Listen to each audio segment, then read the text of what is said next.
Hey everyone, this is the Entrepreneur, and for those of you who are wondering, I have not disappeared off the face of the earth, obviously. I know it's kind of an ominous thing for someone who uploads daily news and vlogs to post up a video about just got back from the doctors and then disappear for a week. I got a cold, and it turned into the flu. And I think I'm good enough now where I can start slowly getting back into things, so there's several stories I wanted to make today, but we're just going to talk about one thing. Partly so that I don't overexert myself, because talking a lot when you're recovering from a sore throat, a very bad sore throat, definitely can count as overexerting yourself, but because this is really important and I don't want other videos to distract from it. And that is that there has been a bill introduced that will deliberately exist to handicap Uber. And according to Cranes, a bill that would single out Yellow Cab's competitors for new regulations was introduced in the City Council Wednesday, as one group of taxi drivers and owners rallied outside in support of it. Another group of drivers held a conference call to condemn it. The bill was a slimmed-down version of one that was circulated in February and contained measures that would have severely hamstrung Uber and other app-based services, including a cap on their vehicle counts. The new bill has dropped that restriction, but kept others, including an annual licensing fee of $2,000 per vehicle. Let's get rid of this ad. The bill would also require app-based for-hire vehicles to be affiliated with only one app-based for-hire service, ending drivers' common practice of shifting from one service to another. Another controversial proposal, a restriction on service areas, is mentioned but not spelled out in the latest version of that bill. Drivers who work for multiple services, including Uber and Lyft, to maximize the number of rides they pick up, and the service's only boundaries are the 5 boroughs. Introduced by Councilman Ruben Diaz Sr., the bill is expected to become part of a legislative package that will include input from other council members who've been trying to address issues created by the rapid growth of Uber. Those include traffic congestion in Manhattan and downward pressure on drivers' earnings that has reached a crisis point for some drivers and taxi medallion owners. I want to comment now, but we're going to finish this. I'm determined to finish this before I give you my opinion. There have been 4 suicides in recent months by drivers known to be suffering financial difficulties. We need, quote, "We need the Diaz legislation before more people are driven to suicide," Nino Hervias, who heads a coalition of medallion owners, in a statement. A person familiar with the bill said the annual $2,000 fee is aimed at leveling the playing field with taxis, which currently pay a higher license fee than for hire vehicles, which, fairness, we don't pay any licensing fee, so yeah, taxis kind of have a little bit of a disadvantage there.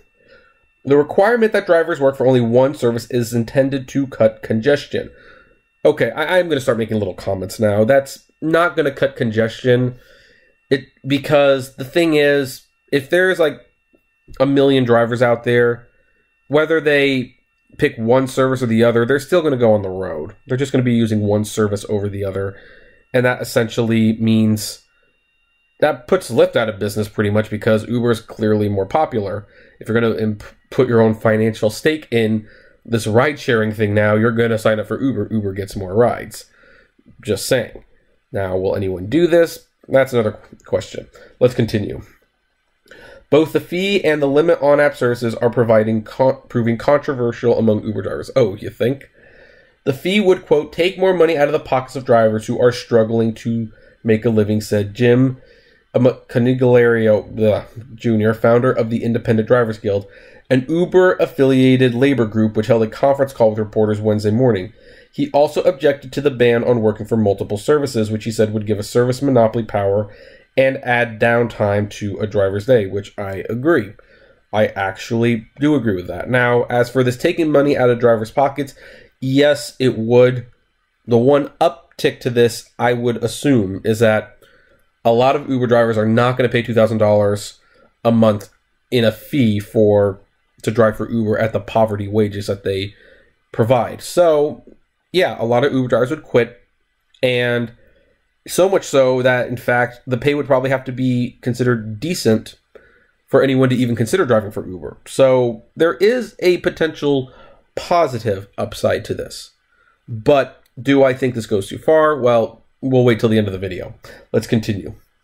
In a brief interview at City Hall, Diaz said the bill was aimed primarily at Uber, but that Uber drivers were being treated no differently from other drivers.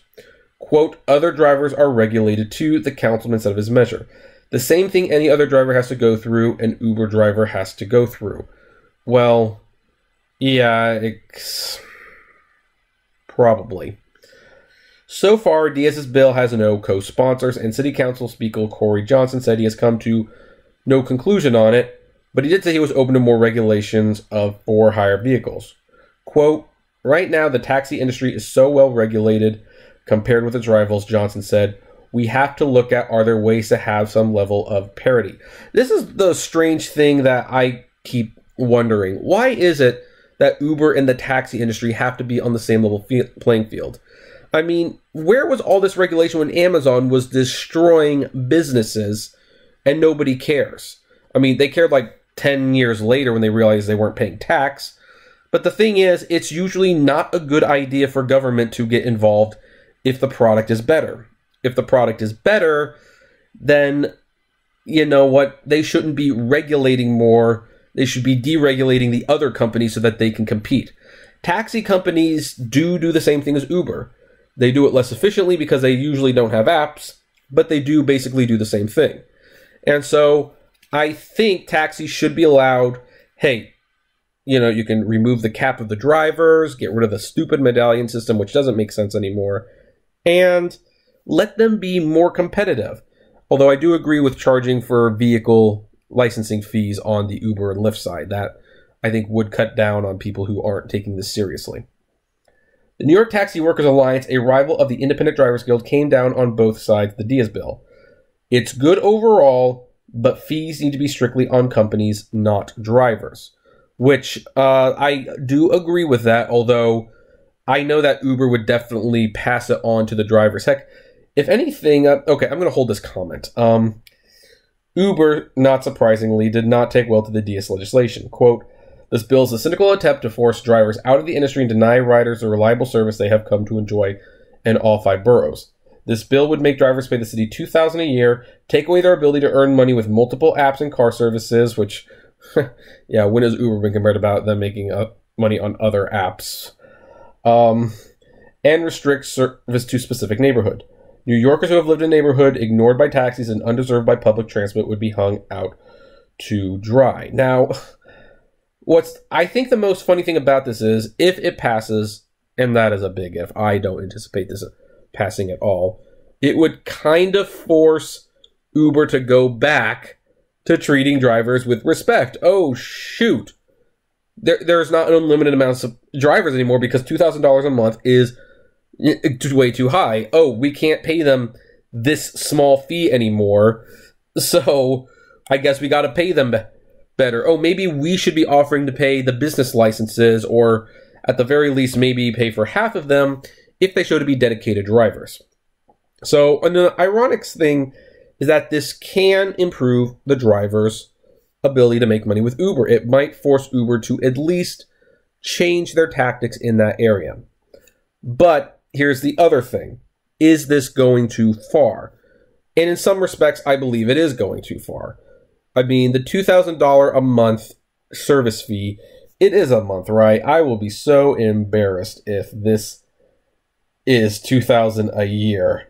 And I'm saying month. The annual, it says annual $2,000 fee, so I'm going to assume it's a year. Whether it's a year or a month, it's a lot of money. A lot of drivers aren't going to want to pay it, especially not for what they're making now. I can think of one person who might pay it because he's admittingly making quite a bit of money every week, but people like him are few and far between. So, now, here's another thing that I want to point out. This is exactly why we didn't want it to get to legislation, because the government always overreaches, and for some reason the government is really in love with the taxi industry. They're like nostalgic for the taxi industry, and it's like whenever the issue to regulate has come up, they have most of the time done more harm to the rideshare just so that the taxi industry is protected. For what? Uber and Lyft, They provide terrible jobs, admittingly, or, well, they provide good jobs that pay terribly. We'll put it that way. But they provide way, way more of them than the taxi industry. Uber and Lyft created jobs out of nowhere, and then they proceeded to make those jobs really, really bad.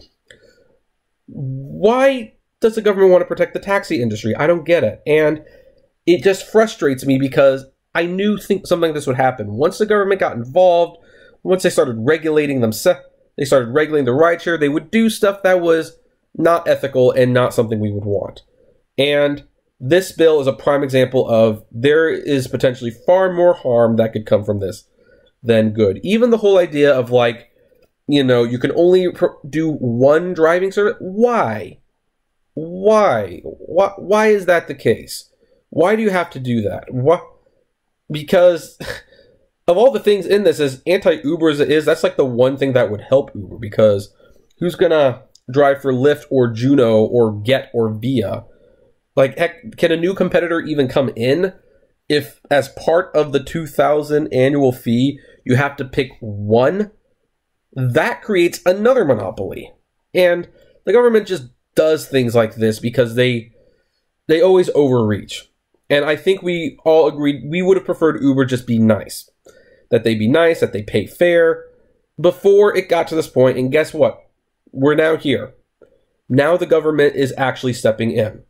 And this is what it looks like. And now here's my question for you guys, and I'm going to leave it here, because I do have more to say about this, but there's another article that I'm going to comment on tomorrow, and that will continue this discussion. But now that you've got an idea of what the government plans to do to regulate Uber, what are your thoughts? Are you impressed? Are you unimpressed? Is that the kind of regulation you were looking for? Were you hoping they would do something completely different? I would love to know. Comment below, like, favorite, share, subscribe. If you enjoy the videos I make, consider becoming a Patreon member for $1 a month. And as always, flame responsibly. God, it feels good to be back doing this.